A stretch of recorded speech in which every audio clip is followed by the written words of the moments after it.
Welcome to the Team Engagement Podcast, where leaders of teams share their insights. We discuss 6 questions in 9 minutes because leaders know how to be concise. Let's go ahead and start with our guest today. First question in a few sentences. Tell us who you are and what you do. Bob Coppedge. I am the CEO of Simplex-IT, which is a managed service provider, meaning that we have the role of the CEO, the IT department support for small, medium businesses or partner with their internal IT department in Northeast Ohio, period. Fantastic. That works. Question number 2. What's the best thing about working with the team? It's interesting because there's that working with the team remotely, working with the team on premise, all of that, and obviously that's changed. But we make sure that we hire people who have the soft skills. The technical skills, yeah, absolutely, but the soft skills, which means we look for collaborators. We look for people who are going to work well together, both with our clients and within our organization. And I am usually far from the smartest person in the room, virtual or otherwise. And so it's great because it's such an aggregate when you look at all the skills. So you look at all the people, and whatever we come up with is almost always better than any of us could individually do. And it's that discovery process that's cool. We built that, we made that. And that's always fun to do. That is really smart to make sure that when you're hiring, I like that part a lot, that when you're hiring, that you are hiring with soft skills in mind, not just the technical skills, which of course you've got to have, but it's so important to have that additional skill set to being able to work with people and collaborate. I would actually flip that, because quite honestly, you can teach the tech. If you need a tech who's at a level 8 and they're a level 6, you can get them up to 8. If they've got the right soft skills, the right approach, all of that kind of fun stuff.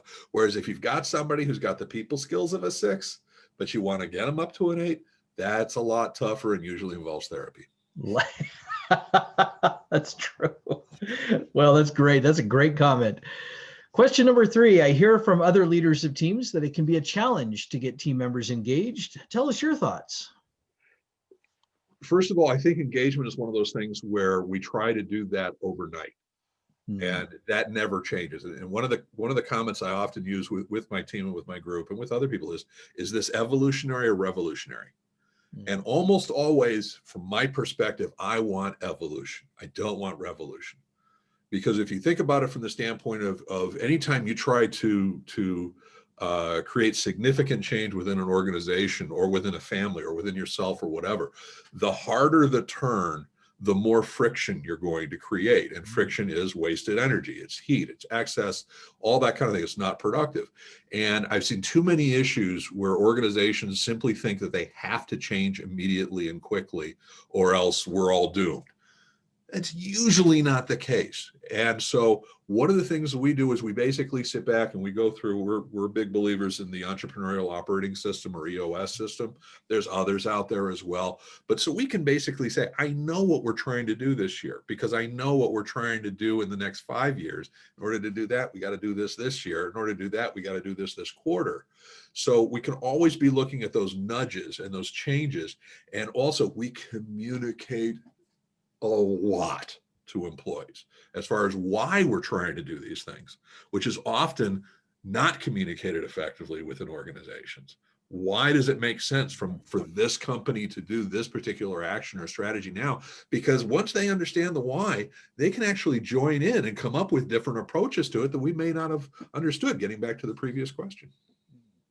I really like what you said when you were describing evolutionary versus revolutionary. I think that's a great way to look at engagement, because that's been my experience, is that it does not happen overnight. I mean, once in a while you'll get something that has an immediate effect, but most of the time it's a slow burn. It's a slow process. So great insight. Thank you for sharing that. Question number 4. What other piece of advice do you have for leaders of teams? I mean, the communication is absolutely critical. And communication, you don't get to choose what is effective communication. There are so many of us who essentially, however I communicate, whatever tool I use, whatever methodology works best for me, well, that's obviously what's going to work for the people because I pay their paychecks. That's one of the dumbest methodologies and dumbest thoughts possible. Stanley McChrystal, who was a general in the Army, he's retired now, and he headed up some of the anti-terrorist activities and strategies in the Middle East in the early 2000s. He wrote a book called Team of Teams, which is absolutely, I heard the guy speak and I really was not looking forward to it. It was fantastic. He knocked it out of the park for me. And the book is excellent as well. And one of the comments he talks about, and I don't know if he's the first one, he certainly isn't the last one, but is we, as leaders, we have to nurture, we have to grow, we have to empower. That whole concept of however we march, everyone else marches along with us in that exact way is so ineffective and inefficient today in today's organization, and it's going to do nothing but continue down that path. We have to make our people and empower them and help them to be as productive as they can, and creating as big a sandbox for each of them as we can. And if we think of this as I am, the stuff flows downhill and what I say goes and all of that, all those things that make us comfortable are probably not productive anymore. Those are such great comments. And this whole, I completely agree with the idea of nurturing and empowering the employees. That is such a great insight. Thank you for sharing that. Question number 5, what other, and you kind of just mentioned one, but what other successful leaders of teams would you like to recognize that have had a positive influence in your life? Yeah, it's interesting because I tend, when I look at people as far as from an inspirational standpoint, or from I learn from that, I tend to first dissect them. I don't learn from anyone as in they did this and that was fantastic. Therefore, I want to follow everything they do. I want to follow that one attribute, that one methodology, that one strategy, and all that kind of fun stuff. One is, oddly enough, Annie Duke, and she wrote a book. I'll have to remember what the name of it was. Thinking in Bets, where it talks about how so many of us are caught up in the idea that chess is the game of corporate strategy. That is what we should be doing. We should always think move, counter move, this. And she's like, no. In the game of chess, every possible move there is, and there's a finite number of possible moves. It never is that way in the real world. We never know everything. We never see everything. There's never whatever. And her comment was that poker is actually a much better metaphor because you don't know everything. You can play the best strategy in the world and lose. You can play the worst strategy in the world and win. And guess what? You may not know at the end of it which was which. And I think she's just come out with another book, which name I don't recall, but it's just a great book, and it's a great concept, and I love that. I oddly enough, I also love an explorer from the 19th century, Richard Francis Burton, who was one of the first non-Muslim to go to Al Medina and Mecca as a pilgrimage, wrote like 50 books, and none of them are any good. But he just approached life as a do everything and enjoy everything and learn everything. I always love that as well. So those are a couple examples. Those are great examples. So thank you for recognizing those folks that you've enjoyed learning from and all of those things. So thank you. Yep. Last question. Tell us about your first job. So in IT or just in general? Either one. I'm pretty open-minded on this one. So whatever you want to share. My first job was actually, I was a dishwasher at a Chinese restaurant. And I think I was 15 years old, which meant this was decades ago because I am 62. And it was interesting because for years, for literally about a dozen years afterwards, I would not eat Chinese food. And the interesting thing is because when you see, it's when you see how the sausage is made.